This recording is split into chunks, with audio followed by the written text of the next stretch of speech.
C'est donc sous ces tentes plantées ici, à Karen, un des quartiers VIP de Nairobi, capitale de la République du Kenya, que se sont donc réunis, que se tient, ce que je veux dire, ces premiers conclaves ou ces grands conclaves de l'opposition politique en République démocratique du Congo.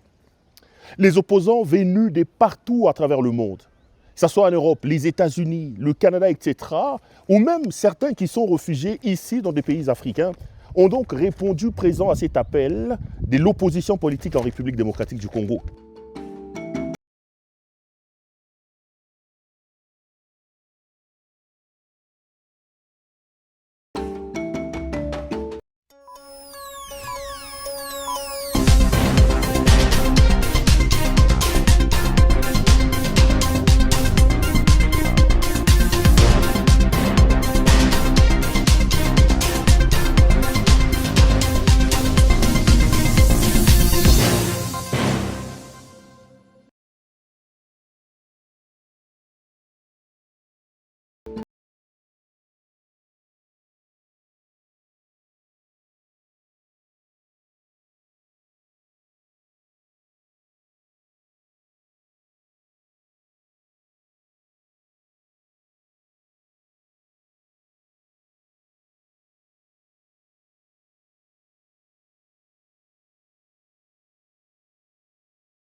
Unanime et conviennent qu'il faut absolument mettre en place une dynamique collective d'unité pour aller à la lutte de cette dictature et de cette tyrannie qui s'est installée à la tête de la République démocratique du Congo, incarnée par M. Félix Antoine Tshisekedi Tshilombo. Pour ces assises de 2 jours, plusieurs thèmes seront donc abordés.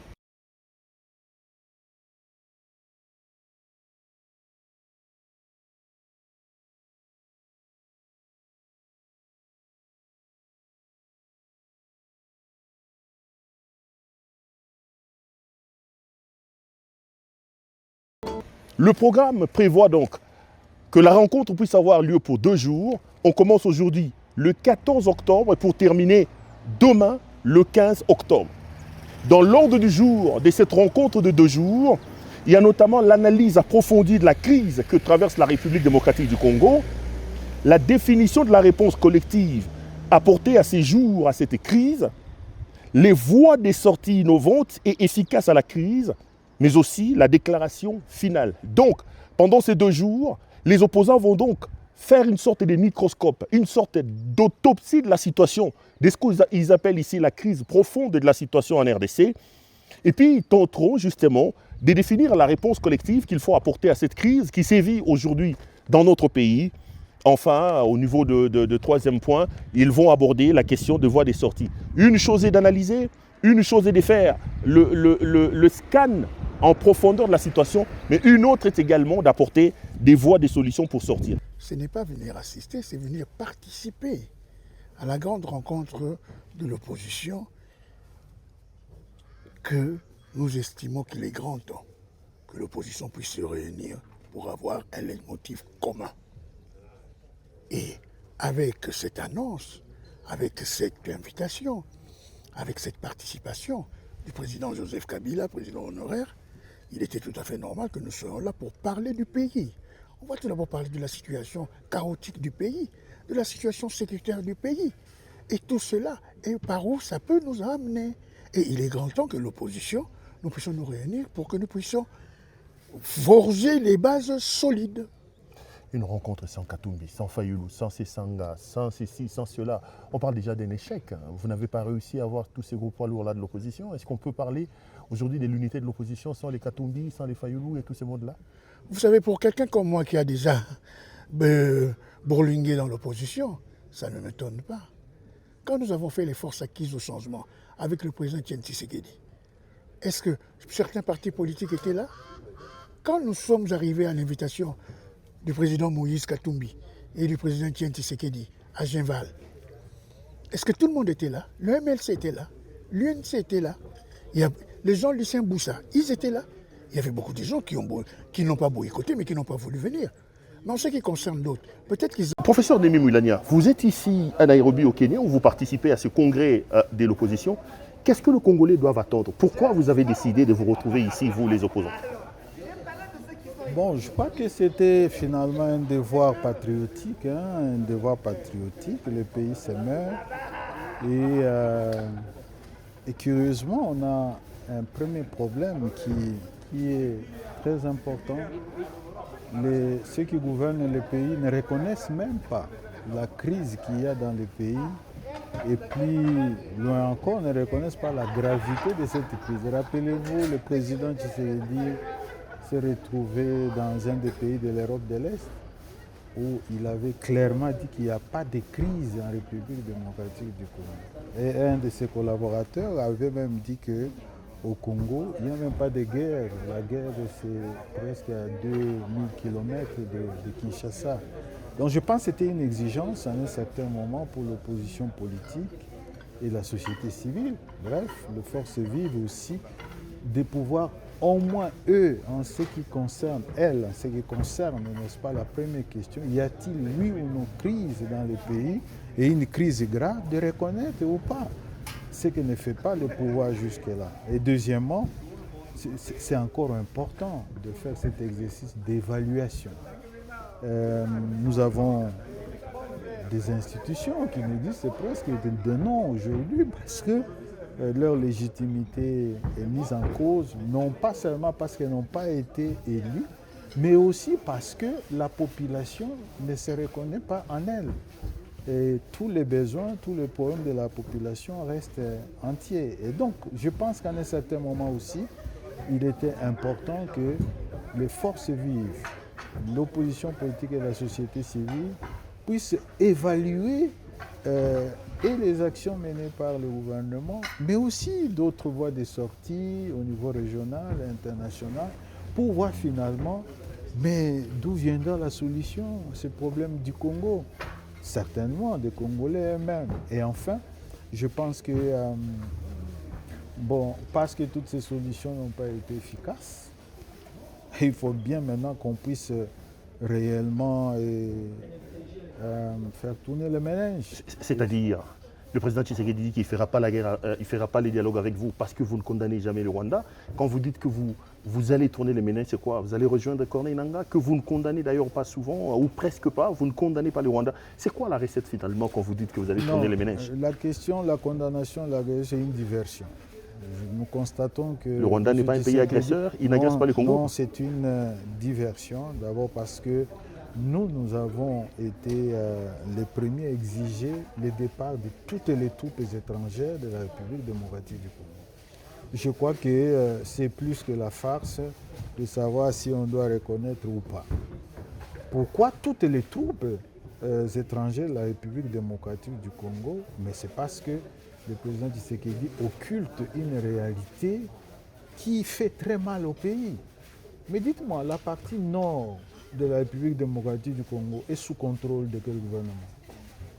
La partie sud du Sud Kivu, Uvira, Fizi, est sous le contrôle de quel gouvernement? Et lorsque justement on focalise l'attention sur un seul pays, nous disons non, la souveraineté du Congo doit être totale et entière. Donc nous allons au-delà de M. Tshisekedi. La deuxième chose, c'est que M. Tshisekedi a eu l'occasion de faire acter contradictoirement l'agression, la présence des troupes étrangères rwandaises sur le sol congolais. À Washington, devant témoins, lisez les deux accords signés à Washington. L'accord sur les principes fondamentaux et l'accord définitif entre le Rwanda et la RDC. M. Tshisekedi n'a pas fait mentionner que le Rwanda a agressé le Congo. Lisez aussi l'accord de Doha. Mais nulle part on a fait mentionner que notre pays est victime de l'agression. Alors si lui qui a la charge du pays ne fait pas mentionner que le pays est agressé, vous voulez que ce soit qui le fasse? Et enfin, il faut faire très attention, le pays va très mal. Prenons la dimension sécuritaire, Pérou. On parle beaucoup du Rwanda. Mais une ONG, un consortium d'ONG congolaises et internationales dénommé l'Isanga vient de sortir un rapport qui vous rappelle mais la situation sécuritaire à l'ouest, dans les Bandundu, le Congo central, et même à Kinshasa, ou avec les Mobondo. Mais cette crise a fait 5000 morts aujourd'hui. Qui s'en occupe? Lorsque c'est tout près même de Kinshasa, au fait, dans Kinshasa, Maluku, c'est dans Kinshasa. Mais dites-moi, qui parle de la situation à Ituri?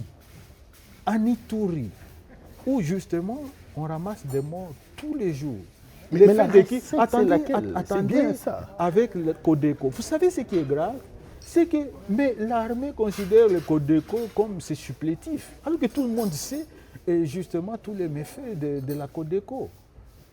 Dites-moi enfin, ces morts-là. Augustin Matata Ponyo, vous venez d'assister à la première journée du conclave de l'opposition. Vous êtes parmi les têtes couronnées quand même de cette opposition dans le pays. Pourquoi avoir accepté cet appel et pourquoi avoir répondu présent à ces conclaves? Bon, c'est une évidence. Et aujourd'hui, tout le peuple congolais demande à ce que l'opposition se réunisse. Tout le peuple congolais demande à ce que l'opposition s'exprime. Tout le peuple congolais demande à ce que ces revendications soient exprimées au travers une voix qui est celle du peuple. Et la voix du peuple, c'est la voix de l'opposition. Et donc, je ne peux que répondre positivement à l'appel de l'opposition pour former une force. Et je pense que vous l'avez suivi, et tout le monde est d'avis aujourd'hui que la voix de l'opposition, c'est celle qui va s'exprimer au terme de ces travaux. Non mais vous êtes là, vous, il y en a quand même quelques-uns de vos compatriotes de l'opposition qui ne sont pas là. Je pense à Moïse Katumbi, je pense à Fayoulou, je pense à Kabound et aux autres. Est-ce que ce n'est pas déjà un mort n'ayant pas réussi à avoir une sorte d'unanimité, d'adhésion de tout le monde par rapport à cette... Je ne pense pas, et je crois que même en pleine démocratie, il n'y a pas unanimité. L'unanimité n'existe pas. La démocratie, c'est la loi du grand nombre. Et le grand nombre est ici. Et donc, le peuple se retrouve au travers le grand nombre. C'est ça le principe de la démocratie. Ce n'est pas l'unanimité, c'est plutôt le grand nombre. Et je crois, Perrault, vous êtes un grand journaliste, vous êtes un professionnel, vous êtes à mesure de dire que le grand nombre se trouve ici. Augustin Matata, peut-être l'avant-dernière question, vraiment, ce n'est pas tous les jours qu'on vous a comme ça. Vous vous réunissez ici, déjà à l'extérieur, on vous présente comme des opposants à la solde du Rwanda, qui ne condamnent pas l'agression du Rwanda et qui ne condamnent pas la rébellion des Corneilles Nangaa. Quelle est votre position par rapport à ça? Écoutez, quand nous, on a critiqué l'agression, mais est-ce que certaines personnes qui sont au pouvoir aujourd'hui ne l'ont jamais fait? Mais ils sont aujourd'hui au pouvoir. Mais je pense, Perrault, le problème le plus profond n'est pas celui de critiquer l'opposition ou de ne pas critiquer l'opposition. Le problème le plus important, c'est est-ce qu'on travaille pour le peuple congolais? Est-ce que les salaires sont payés? Est-ce que le transport est organisé? Aujourd'hui, on nous parle du taux de change. Mais est-ce que le taux de change est en faveur du peuple ou contre le peuple? Voilà les choses les plus importantes de la vie. Parce que les gens meurent aussi de la faim. Les gens meurent de la malaria. Mais je pense que le plus important aujourd'hui, c'est l'unité du peuple congolais pour voir comment résoudre le problème congolais. Ça sera la dernière question. Vous êtes un ressuscité. On vous a condamné à 10 ans. Ça sera la première fois que vous vous adressez devant les médias. Votre secrétaire général, Franck Chamala, disait que vous étiez emporté disparu. Je vous retrouve ici à Nairobi. Où vous passez votre exil et qu'est-ce que vous allez dire, première réaction quand même par rapport à... Vous êtes quand même un condamné à 10 ans. Vous êtes un évadé, si on peut le dire comme ça. Vous avez fui votre justice, la justice de votre pays. Pero, vous êtes un professionnel, même si vous n'êtes pas juriste, vous savez que la constitution congolaise réglemente la façon dont une personne doit être jugée, condamnée, arrêtée. Nul ne peut être jugé que conformément à la loi et selon les normes écrites par la loi. Mais j'ai été jugé en dehors de la loi. La Constitution a été violée plus de 50 fois. Que dit la Constitution? Ce qui n'est pas conforme à la Constitution est nul et de nul fait. Donc je n'ai pas été condamné. Je n'ai pas été condamné parce que la Constitution dit que si quelqu'un est condamné en dehors de la loi, c'est nul et de nul avenir. Donc je n'ai pas été condamné. Ah, vous récusez les 10 ans de condamnation là. Mais la Constitution récuse cette condamnation. Donc je n'ai pas été condamné. Je suis content d'être en face d'un ressuscité. Merci beaucoup. De vous retrouver. Merci. Merci beaucoup. Merci beaucoup. Voilà. Forger les bases solides. Une rencontre sans Katumbi, sans Fayulu, sans Sessanga, sans ceci, sans cela. On parle déjà d'un échec. Vous n'avez pas réussi à avoir tous ces gros poids lourds-là de l'opposition. Est-ce qu'on peut parler aujourd'hui de l'unité de l'opposition sans les Katumbi, sans les Fayulu et tous ces mondes-là? Vous savez, pour quelqu'un comme moi qui a déjà bourlingué dans l'opposition, ça ne m'étonne pas. Quand nous avons fait les forces acquises au changement avec le président Etienne Tshisekedi, est-ce que certains partis politiques étaient là? Quand nous sommes arrivés à l'invitation du président Moïse Katumbi et du président Etienne Tshisekedi à Genval, est-ce que tout le monde était là? Le MLC était là, l'UNC était là, les gens Lucien Boussa, ils étaient là. Il y avait beaucoup de gens qui n'ont pas boycotté mais qui n'ont pas voulu venir. Mais en ce qui concerne d'autres, peut-être qu'ils avaient déjà leur agenda calé. Mais pour certains aussi, ils ont des problèmes de passeport. Tel que Jean-Marc Kabound, on n'a pas renouvelé son passeport. Il y a d'autres qui devaient venir, mais malheureusement, ils ont des problèmes de passeport. Donc à partir de ce moment, non, l'essentiel est que la porte est ouverte. C'est qui parle de l'échec, c'est qui parle des morts-nés à cause de ces absences. Par rapport à quoi? Par rapport à ces absences-là, ils ont tort. Non. L'opposition a toujours été multiforme. Je l'ai déjà dit. Quand le président Fayulu est allé voir M. Chilombo, il était avec la Mouka, non? En vol de Yeli Sessang était là. Piste de Seth Kikouni était à Kin. Ensemble de Moïse Katumbi était à Kin. Est-ce qu'il les a associés? Il est parti seul. Donc à partir de cet instant-là, nous, ce n'est pas quelque chose de figé où la porte est fermée hermétiquement. La porte doit rester ouverte à toute personne. Comme me le disait à l'époque Etienne Tshisekedi à Moulumba, Wemba, quand quelqu'un vient, il faut le laisser entrer. La porte est ouverte. Il n'y a pas un échec, mais quel demi-échec? Avec toutes les personnalités politiques que nous sommes ici, soyons sérieux. Après, vous allez condamner le Rwanda et les M23. Quand Jean-Claude Wemba avait demandé qu'on puisse ériger un mur de 10 mètres et de faire des lacs de 7 mètres avec des caïmans, des crocodiles et tout, est-ce que quelqu'un me l'avait demandé? Vous n'êtes pas la seule du Rwanda, parce que c'est comme ça qu'on vous présente aujourd'hui. Hein. Quand Jean-Claude Wemba condamnait à Béni, à Bukemo, à l'époque, quelqu'un l'avait demandé? Quand Jean-Claude Wemba sortait un tweet il n'y a pas longtemps, il ne faudrait pas, comme disait le général de Gaulle, que quelqu'un puisse vous dire ou, criez-en. Mais bon, parlons de M. Chilombo. Il a dit qu'il ne négocierait avec personne, à moins qu'on vienne le dégommer ou le tuer. Ce sont ses propos de Bruxelles, il y a à peine 5 jours. Mais aujourd'hui, ils sont à Doha avec qui? Aujourd'hui, ils sont à Doha avec l'M23, non? Il ne faudrait pas commencer à venir mentir le peuple congolais ainsi. Nous tous, nous voulons la paix. Je vous ai toujours dit, je suis le dernier fils politique que le maréchal Mobutu formé. Je suis quelqu'un qui n'acceptera jamais la balkanisation du pays.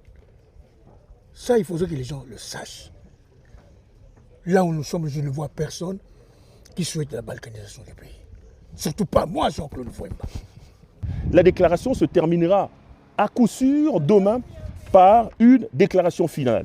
Je voudrais ici d'ailleurs profiter de l'occasion pour vous donner de manière détaillée le programme. Donc aujourd'hui, le 14, les travaux ont été lancés. Il y a eu d'abord la mise en place et l'installation des délégués, l'ouverture officielle des travaux, l'allocution des bienvenus du président des séances. Il y a eu une lecture et adoption de l'ordre du jour, examen des points inscrits à l'ordre du jour, et puis après ils sont allés en pause. Le retour de la pause, ils ont donc repris les travaux et un peu tard dans la soirée, on assistera donc à la synthèse de la clôture de la première journée.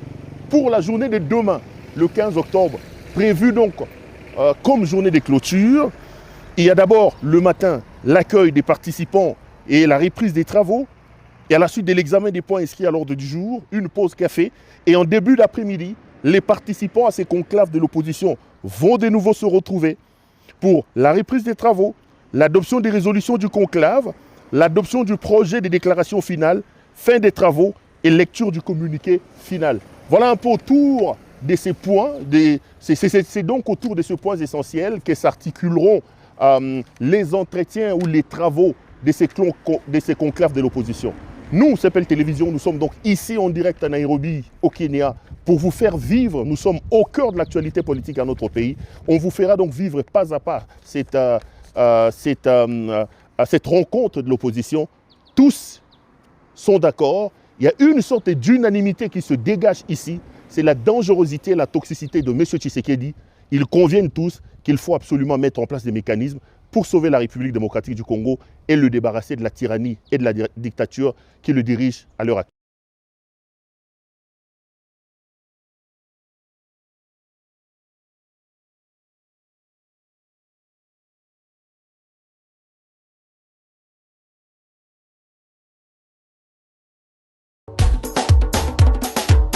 Ticia 24 TV, toujours à la page des informations. Suivez la politique chez nous, les sports, la musique, la vie des Congolais partout dans le monde. Abonnez-vous massivement sur Ticia 24 TV.